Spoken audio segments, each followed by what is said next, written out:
నమస్తే, welcome to okay TV. ప్రస్తుతం మనం నిన్న ఏదైతే సిటీ నడిబొడ్డున జరిగిన ఫైర్ యాక్సిడెంట్ సంబంధించి నిన్న పెద్ద ఎత్తున చర్చ జరిగింది. సో రకరకాల అంశాలు బయటకు వస్తా ఉన్నాయి. ఏదో నిన్న హైడ్రా రంగనాథ్ గారు కావచ్చు, కోట నీలిమ గారు కావచ్చు వచ్చి ఇక్కడ పరిశీలించిన పరిస్థితి. ఈ రోజు కూడా ఇక్కడ ఉన్న ఓనర్స్ తో కూడా టెండెంట్స్ అండ్ ఓనర్స్ తో కూడా మీటింగ్ కండక్ట్ చేసిన పరిస్థితి. ఎట్లాంటి జాగ్రత్తలు తీసుకోవాలి, ఎన్ఓసి విషయంలో కూడా ఎలాంటి చర్యలు ఉండబోతున్నాయి అనే దాని మీద కూడా మీటింగ్ పెట్టిన పరిస్థితి. సో ఒకసారి మాట్లాడదాం. నిన్న మీరు వచ్చారు అంటే మీకేం అర్థమైంది ఏంటి? బేసిక్ ఇక్కడ జరుగుతున్న యాక్సిడెంట్స్ కాబట్టి ఫైర్ యాక్సిడెంట్స్ కూడా సిటీలో చాలా చూసాం. సో నిన్న నడిబొడ్డున సిటీ నడిబొడ్డున ఇది ఒక ప్లేస్ కూడా, అందరూ వచ్చే ప్లేస్ ఇదంతా కూడా. ఏం చెప్తారు? ఖచ్చితంగా సనత్ నగర్ కాన్స్టిట్యువెన్సీకి మేము ఎప్పుడు గర్వంగా ఫీల్ అవుతాం. Ameerpet is part of Sanath Nagar constituency. ఇక్కడ మొత్తం తెలంగాణ వ్యాప్తంగా పిల్లలు వచ్చి చదువుకుని ట్రైనింగ్ తీసుకుని, ఎందుకంటే నేను కూడా ఒకసారి వెన్ ఐ వాజ్ యంగ్, నేను స్టూడెంట్ గా ఉన్నప్పుడు కూడా ఇక్కడ రావడం జరిగింది. కాబట్టి దీని అంటే నాకు చాలా ఏరియా అంటే చాలా రెస్పెక్ట్. ఈ మొత్తం కోచింగ్ సెంటర్స్ కానీ డేటా సెంటర్స్ కానీ కీలకమైన పాత్ర పోషిస్తాయి. యూత్ వాళ్ళ కళలు ముందరకు తీసుకెళ్ళడానికి, వాళ్ళ లైఫ్ ని మంచిగా లీడ్ చేయడానికి చాలా హెల్ప్ చేస్తాయి. బట్ ఇక్కడ ఫెసిలిటీస్, ఇన్ఫ్రాస్ట్రక్చర్ క్రితం ఆల్మోస్ట్ 10 ఏళ్లగా మారలేదు. ఇప్పుడు ఎన్నో మీరు కూడా చూసారు, ఎన్నో ఎలక్షన్స్ అయినాయి, ఎన్నో ప్రాజెక్ట్స్ వచ్చినాయి. బీఆర్ఎస్ వాళ్ళు ఎన్నో సార్లు ఎలక్షన్ గెలవడం జరిగింది. ఏరియా నుంచి మంత్రులు అయ్యారు. ఇక్కడ నుంచి ప్రజలు వాళ్ళకి ఓట్లు చేసి వాళ్ళని ప్రభుత్వానికి పంపించారు. ఎందుకు చేయలేదు? ఈ ఫెసిలిటీస్ని ఇంప్రూవ్ ఎందుకు చేయలేదు? ఇప్పుడు మనం ఏది మొదలు పెట్టాలంటే జీరో నుంచి మొదలు పెట్టాల్సి వస్తుంది. అంటే ఇప్పుడు కాంగ్రెస్ ప్రభుత్వం వచ్చిన తర్వాత వాళ్ళు చేసిన తప్పులు సరిదిద్ది మళ్ళీ మొదలు పెట్టాల్సి వస్తుంది పని. అది రోడ్ అవ్వచ్చు, డ్రైనేజ్ పైప్లు అవ్వచ్చు, ఇక్కడ సనత్ నగర్ లో డ్రింకింగ్ వాటర్ ఫెసిలిటీస్ అవ్వచ్చు, ట్యాంకులు అవ్వచ్చు, కమ్యూనిటీ సెంటర్స్ అవ్వచ్చు. మీకు టైం ఉంటే నేను ఒక 20-30 లిస్టు చెప్తాను. ఏదైతే బీఆర్ఎస్ వాళ్ళు అంటే మభ్య పెట్టడానికి పైనుంచి రోడ్లు వేసేసి కింద పైపులు లేవు, అలాంటి పరిస్థితి ఉంది. దానికి శిలాపథకాలు ఉంటాయి, దానికి ఫౌండేషన్ స్టోన్లు ఉంటాయి, కానీ కింద పైపులు ఉండవు, పైన మటుకు క్లీన్ గా రోడ్డు ఉంటుంది. ఇలాంటి పరిస్థితి సనత్ నగర్ లో. ఇదే మనం నిన్న చూసాం. దాని రిజల్ట్ సిటీ మొత్తంలో ఎక్కడ జరిగిన ఒక ఎత్తు అయితే సెంటర్ ఆఫ్ ది సిటీలో జరగడం అనేది చూసిందే. ఇది ఏంటంటే ఇంత దారుణమైన యాక్సిడెంట్ అవుతూ ఆగిపోయింది. ఎమర్జెన్సీ సర్వీసెస్ ఇక్కడ పక్కనే హైడ్రా ఉంటారు. ముఖ్యమంత్రి వర్యుల విజన్ హైడ్రా, దాని రిజల్ట్ మనం నిన్న చూసాం. ప్రాణాలు కాపాడింది హైడ్రా. అలాగే police 6 minutes response time. SR Nagar police 6 minutes, within 6 minutes they were here. దాని మూలంగా వెంటనే వాళ్ళని ఇవాక్యుయేషన్ చేయడం కానీ, వాళ్ళకి ఫస్ట్ ఎయిడ్ ఇవ్వడం కానీ, పిల్లల్ని వెంటనే తీసేయడం, ఆ ఏరియా నుంచి తీసుకెళ్ళిపోవడం జరిగింది. కానీ ముఖ్యంగా ఇక్కడ ప్రాబ్లం ఏమిటి? ఏ రకమైన ఎన్ఓసీలు రూల్స్ ని ఫాలో చేయట్లేదు. ఏమన్నా అడిగితే మేము ఆ లీడర్ క్లోజు, ఈ లీడర్ క్లోజు, వీళ్ళని పిలవండి, వాళ్ళని ఇంతే తప్ప ఎన్ఓసీలు ఫాలో చేయాలి.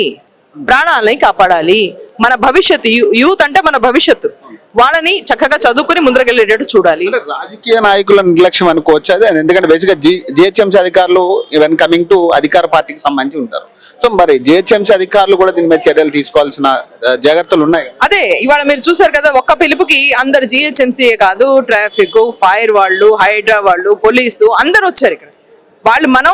మనం స్టెప్ తీసుకుంటే కదా, మనం ఒక ఇనిషియేటివ్ తీసుకుంటే కదా వాళ్ళు కూడా స్పందించేది, వాళ్ళకి సపోర్ట్ చేసేది. లేదు ఎప్పుడైనా వాళ్ళు ఏదైనా రూల్, జిహెచ్ఎంసీ ఏ రూల్ ఇంప్లిమెంట్ చేయాలంటే మరి పొలిటికల్ లీడర్స్ అపోజిట్ వాళ్ళు ఫోన్ చేసి మీరు చెయ్యొద్దు అని చెప్తే ఎలా? మా ప్రయత్నం, కాంగ్రెస్ ప్రయత్నం ఏమిటంటే మా క్లోజ్ గా ఉన్న వాళ్ళు కూడాను ఇన్ కేస్ వాళ్ళు రూల్ ఫాలో చేయకపోతే మీరు తగిన యాక్షన్ తీసుకోండి. రూల్ ఫాలో చేయాలి. అన్ని పార్టీలు అలా ఉండవు. మరి బీఆర్ఎస్ బీజేపీ వాళ్ళు అలా చేస్తారా? వాళ్ళు ఫోన్లు చేసి వీడిని కాపాడండి, వాటిని కాపాడండి, జిహెచ్ఎంసీ వాళ్ళు ఎంతవరకు చేస్తారు? ఇది చేయడం కుదరదు. ఈ రోజు కూడా మీరు మీటింగ్ పెట్టడం జరిగింది, టెండెంట్స్ తో కావచ్చు, ఓనర్స్ తో కావచ్చు. అంటే ఏం చెప్తా ఉన్నారు, ఏం జాగ్రత్తలు చెప్తా ఉన్నారు, నెక్స్ట్ ఎలాంటి చర్యలు ఉండబోతున్నాయి వీటి మీద? మళ్ళీ ఇట్లాంటిది మళ్ళీ జరగకుండా చూడాల్సిన సిచ్యువేషన్, బాధ్యత మీ మీద ఉంది. ఏం చెప్తారు? కరెక్ట్ గా చెప్పారు. ఇట్లాంటిది మళ్ళీ జరగద్దు. ఇప్పుడు వచ్చేది ఎండాకాలం కాబట్టి ఇక్కడ ఖచ్చితంగా ఎన్నో ఫైర్ సేఫ్టీ ఇష్యూస్ తీసుకోవాల్సిన అవసరం ఉంది. ట్రైనింగ్ చేయాల్సిన అవసరం ఉంది. నా సజెషన్ ఏంటంటే ఒక ఫైర్ సేఫ్టీ డ్రిల్, ఒక మాక్ డ్రిల్, అంటే అందరూ క్లాసెస్ మొదలైనప్పుడు ఫస్ట్ వీక్ లోనే fire department, GHMC, traffic, police అందరూ వచ్చి ఒక ఫైర్ డ్రిల్ గురించి ట్రైనింగ్ ఇచ్చిపోవాలి. దానికి ఒక ప్రొసీజర్ కూడా పెట్టాలి. మాక్ డ్రిల్ అంటారు దీన్ని. అంటే ఇన్ కేస్ కనుక ఫైర్ వస్తే ఎలా బిహేవ్ చేయాలి, ఎక్కడ మనకి ప్రాబ్లమ్స్ వస్తున్నాయి, మాక్ డ్రిల్ చేశారనుకోండి మనకు వెంటనే అర్థమైపోతుంది. ఓకే, ఫైర్ వస్తే ఇక్కడ మనం ఆగిపోతాం, ఇక్కడ ఉండిపోతాం, ఇక్కడ స్మోక్ వస్తుంది. మాక్ డ్రిల్స్ చేసి పిల్లలకి ట్రైనింగ్ ఒకసారి 2 సార్లు ఇస్తే ఇన్ కేస్ కనుక ఫైర్ వస్తే వాళ్ళకి తెలుస్తుంది ఏం చేయాలో. రెండో పాయింట్, ఇప్పుడు వైరింగ్ చూసారు మీరు, ఎంతో పాత వైరింగ్ అది, ఎప్పటిదో. ఆ వైరింగ్ అయిన తర్వాత ఇక్కడ కంప్యూటర్స్ ఎక్కువ అయిపోయినాయి, సిస్టమ్స్ ఎక్కువ అయిపోయినాయి, ఏసీలు ఎక్కువ అయిపోయినాయి, ప్రెషర్ ఎక్కువ అయిపోయింది ఆ వైరింగ్ మీద. వైరింగ్ కి ఫైర్ సేఫ్టీ నార్మ్స్ ని ఫాలో చేయలేవాలి, పాత వైరింగ్ కదా. మరి ఇక్కడ లోకల్ షాప్స్ టెనెంట్స్ ఓనర్స్ ఈ కొన్ని రూల్స్ ని ఫాలో చేయాల్సిన అవసరం ఉంది. వీళ్ళు రెంట్లు తీసుకున్నారు, ఫీజులు తీసుకున్నారు పిల్లల దగ్గర నుంచి, మరి కొంచెం ఆ పిల్లలు కూడా వాపస్ ఇద్దాం వాళ్ళ సేఫ్టీ రూపంగా. ఫైర్ సేఫ్టీ విషయంలో కూడా మీరు ఇందాక కూడా పోలీసు వాళ్ళతో మాట్లాడుతున్నప్పుడు నేను చూసాను. బేసిక్ గా దీని మీద కూడా కొంత చర్యలు తీసుకోవాల్సి ఉంటుంది. ఎందుకంటే ఫైర్ కి సంబంధించి ఏదైతే ఉందో ఎమర్జెన్సీగా మనం వాడాల్సిన సిచ్యువేషన్ అవన్నీ కూడా అవి ఇప్పటికీ పనిచేసినా లేని పరిస్థితి కూడా చూస్తా ఉన్నాం. మీరు ఇందాక అది కూడా అబ్జర్వ్ చేయడం జరిగింది కదా. నేను ప్రతి చోట వెళ్ళి నేను చూస్తున్నాను అది అక్కడ ఏం ఫెసిలిటీస్ ఉన్నాయి, ఎంత పాత ఉన్నాయి అది అని. నేను అదే చెప్తున్నా కదా, ఎన్ఓసి లేని వాళ్ళని ఏ పార్టీలు సపోర్ట్ చేస్తున్నాయో చూడండి, మీరే ఇన్వెస్టిగేట్ చేయండి. కాంగ్రెస్ అయితే చేయట్లేదు. మేము ఎక్కడైతే ఇక్కడ నుంచి చెప్తున్నాం, భయ్యా మీరు ఫైర్ సేఫ్టీ పెట్టుకోండి లేకపోతే మీది క్లోజ్ అయిపోతుందని మేమే చెప్తున్నాం. మరి ఏ పార్టీలు వీటిని మద్దతు ఇచ్చి ఏమి సేఫ్టీ లేకుండా కూడా నడిపేందుకు సపోర్ట్ చేస్తున్నాయో అది మీరు కనుక్కోవాలి. Thank you.